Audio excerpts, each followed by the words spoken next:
哇，好開心啊！我今日啦就嚟到中華糖熟呢度食嘢，好耐都冇嚟。我覺得呢度嘅環境啊、裝修咧都靚咗好多，好吸引。而且咧呢度啲服務咧非常之細心，仲有咁精美。估唔估到呢一個係咩嚟呢？冇錯，其實佢係牙籤嚟㗎。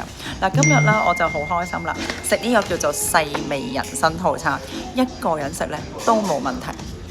慶祝一下自己生日，獎勵一下自己。今日咧我個餐叫做細味人參，到底點樣細味人參呢？我而家咧就開始啦。哇！今日整體上咧，每一個菜式咧，我好中意。特別係咧，我估唔到咧，杏汁燉螺頭湯咧，可以裏邊咧有蜜瓜啦、西瓜啦，同埋木瓜啦，仲有咧呢一個冬瓜添，簡直好創新啊！每一道菜式咧，我都覺得咧充滿住驚喜。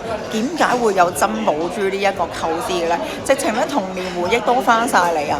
我極力推薦啊！大家有興趣嘅朋友記住，你真係要叫埋我一齊嚟食，因為呢一度咧真係好好食，而且咧呢一個菜式咧叫做細味人參，果然咧真係咧不同凡響。